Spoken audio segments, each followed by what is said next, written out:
René Guénon, Le règne de la quantité et les signes des temps. Chapitre 32. Le néo-spiritualisme. Nous venons de parler de ceux qui, voulant réagir contre le désordre actuel, mais n'ayant pas les connaissances suffisantes pour pouvoir le faire d'une manière efficace,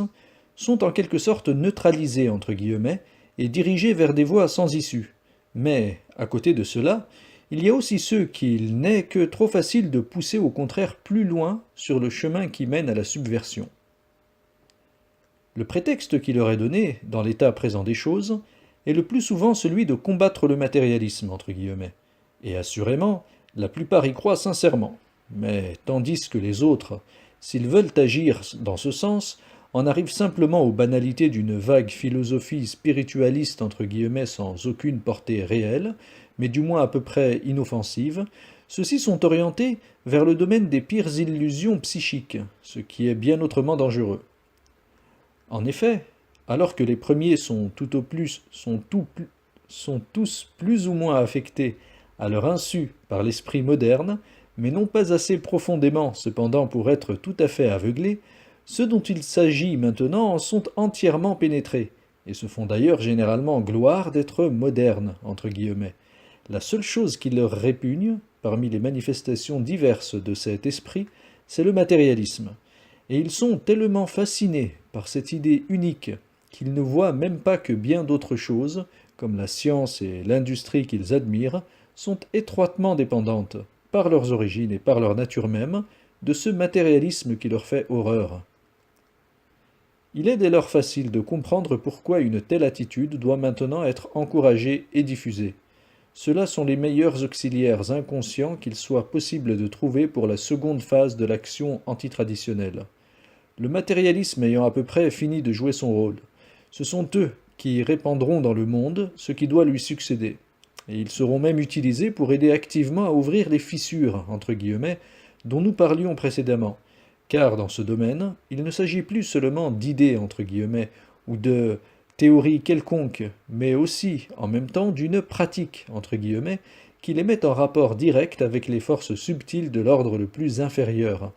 Ils s'y prêtent d'ailleurs d'autant plus volontiers qu'ils sont complètement illusionnés sur la véritable nature de ces forces, et qu'ils vont même jusqu'à leur attribuer un caractère spirituel, entre guillemets. C'est là ce que nous avons appelé, d'une façon générale, le néo-spiritualisme, entre guillemets. Pour le distinguer du simple spiritualisme, entre guillemets, philosophique.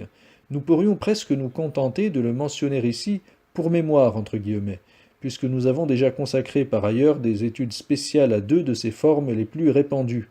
Mais il constitue un élément trop important parmi ceux qui sont spécialement caractéristiques de l'époque contemporaine, pour que nous puissions nous abstenir de rappeler au moins ces traits principaux, réservant d'ailleurs pour le moment l'aspect pseudo-initiatique entre guillemets que revêtent la plupart des écoles qui s'y rattachent. Ouvrons la parenthèse, à l'exception toutefois des écoles spirites qui sont ouvertement profanes, ce qui est d'ailleurs exigé par les nécessités de leur extrême vulgarisation, entre guillemets, fermons la parenthèse, car nous aurons à revenir particulièrement là-dessus un peu plus tard. Note de bas de page. L'erreur spirite et le théosophisme, histoire d'une pseudo-religion. Retour au texte. Tout d'abord, il convient de remarquer qu'il ne s'agit point là d'un ensemble homogène, mais de quelque chose qui prend une multitude de formes diverses, bien que tout cela présente toujours assez de caractères communs pour pouvoir être réunis légitimement sous une même dénomination. Mais ce qui est le plus curieux, c'est que tous les groupements, écoles et mouvements entre guillemets de ce genre sont constamment en concurrence et même en lutte les uns avec les autres, à tel point qu'il serait difficile de trouver ailleurs, à moins que ce ne soit entre les partis entre guillemets politiques, des haines plus violentes que celles qui existent entre leurs adhérents respectifs, alors que pourtant, par une singulière ironie, tous ces gens ont la manie de prêcher la fraternité entre guillemets à tout propos et hors de propos. Il y a là quelque chose de véritablement chaotique, entre guillemets, qui peut donner, même à des observateurs superficiels, l'impression du désordre poussé à l'extrême. Et en fait, c'est bien là un indice que ce néo-spiritualisme, entre guillemets, représente une étape déjà avancée, assez avancée dans la voie de la dissolution. D'autre part, Le néo-spiritualisme, entre guillemets, en dépit de l'aversion qu'il témoigne à l'égard du matérialisme, lui ressemble cependant encore par plus d'un côté, si bien qu'on a pu employer assez justement, à ce propos, l'expression de matérialisme transposé, entre guillemets, c'est-à-dire, en somme, étendu au-delà des limites du monde corporel. Ce qui le montre très nettement, ce sont ces représentations grossières du monde subtil et soi-disant spirituel, entre guillemets, auxquelles nous avons déjà fait allusion plus haut, et qui ne sont guère faites que d'images empruntées au domaine corporel. Ce même néo-spiritualisme, entre guillemets, tient aussi aux étapes antérieures de la déviation moderne d'une façon plus effective, par ce qu'on peut appeler son côté scientiste, entre guillemets. Cela encore, nous l'avons signalé en parlant de l'influence exercée sur ces diverses écoles par la mythologie, entre guillemets, scientifique, du moment où elles ont pris naissance. Et il y a lieu de noter aussi tout spécialement le rôle considérable que jouent dans leur conception, d'une façon tout à fait générale et sans aucune exception, les idées progressistes, entre guillemets, et évolutionnistes, entre guillemets, qui sont bien une des marques les plus typiques de la mentalité moderne, et qui suffiraient ainsi, à elles seules, à caractériser ces conceptions comme un des produits les plus incontestables de cette mentalité. Ajoutons que celles mêmes de ces écoles qui affectent de se donner une allure archaïque, entre guillemets, en utilisant à leur façon des fragments d'idées traditionnelles incomprises et déformées, ou en déguisant au besoin des idées modernes sous un vocabulaire emprunté à quelque forme traditionnelle orientale ou occidentale, ouvrons la parenthèse, toutes choses qui, soit dit en passant, sont en contradiction formelle avec leur croyance au progrès entre guillemets et à l'évolution entre guillemets, fermons la parenthèse, sont constamment préoccupés d'accorder ces idées anciennes ou prétendues telles avec les théories de la science moderne. Un tel travail est d'ailleurs sans cesse à refaire à mesure que ces théories changent, mais il faut dire que ceux qui s'y livrent ont leur besogne simplifiée par le fait qu'ils s'en tiennent presque toujours à ce qu'on peut trouver dans les ouvrages de vulgarisation, entre guillemets. Outre cela, le néo-spiritualisme, entre guillemets, par sa partie que nous avons qualifiée de pratique, entre guillemets, est encore très conforme aux tendances expérimentales, entre guillemets, de la mentalité moderne.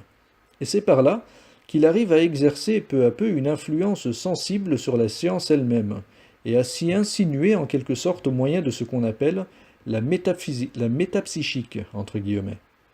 Sans doute, les phénomènes auxquels celle-ci se rapporte méritent, en eux-mêmes, d'être étudiés tout aussi bien que ceux de l'ordre corporel,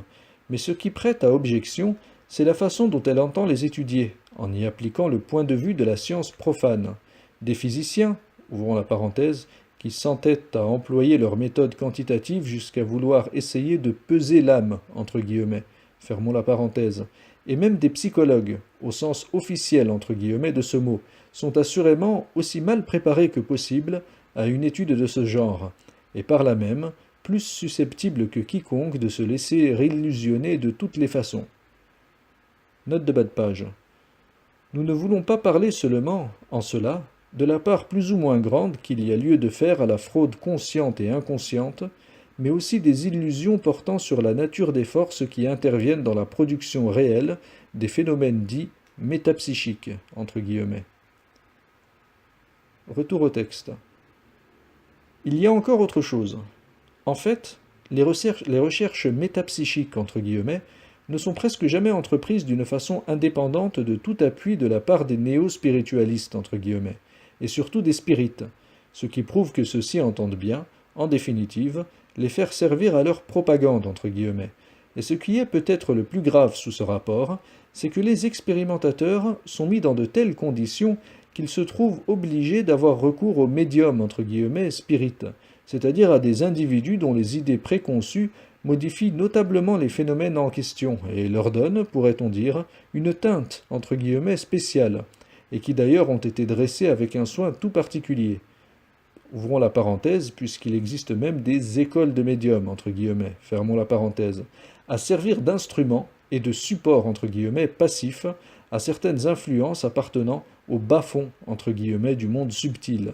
influences qu'ils véhiculent, entre guillemets, partout avec eux, et qui ne manquent pas d'affecter dangereusement tous ceux, savants ou autres, qui viennent à leur contact et qui, par leur ignorance de ce qu'il y a au fond de tout cela, sont totalement incapables de s'en défendre. Nous n'y insisterons pas davantage, car nous nous sommes déjà suffisamment expliqués ailleurs sur tout cela, et nous n'avons en somme qu'à y renvoyer ceux qui souhaiteraient plus de développement à cet égard. Mais nous tenons à souligner, parce que c'est là encore quelque chose de tout à fait spécial à l'époque actuelle, l'étrangeté du rôle des médiums, entre guillemets, et de la prétendue nécessité de leur présence pour la production de phénomènes relevant de l'ordre subtil. Pourquoi rien de tel n'existait-il autrefois, ce qui n'empêchait nullement les forces de cet ordre de se manifester spontanément, dans certaines circonstances, avec une toute autre ampleur qu'elles ne le font dans les séances spirites ou métapsychiques. Ouvrons la parenthèse, et cela, bien souvent, dans des maisons inhabitées ou dans des lieux déserts, ce qui exclut l'hypothèse trop commode de la présence d'un médium, entre guillemets, inconscient de ses facultés. Fermons la parenthèse. On peut se demander s'il n'y a pas réellement, depuis l'apparition du spiritisme, quelque chose de changé dans la façon même dont le monde subtil agit dans ses interférences, entre guillemets, avec le monde corporel. Et ce ne serait là, au fond, qu'un nouvel exemple de ces modifications du milieu que nous avons déjà envisagées en ce qui concerne les effets du matérialisme. Mais ce qu'il y a de certain, en tout cas, c'est qu'il y a là quelque chose qui répond parfaitement aux exigences d'un contrôle, entre guillemets, exercé sur ces influences psychiques inférieures, déjà essentiellement maléfiques, entre guillemets, par elles-mêmes, pour les utiliser plus directement en vue de certaines fins déterminées, conformément au plan, entre guillemets, préétabli de l'œuvre de subversion pour laquelle elles sont maintenant déchaînées, entre guillemets, dans notre monde.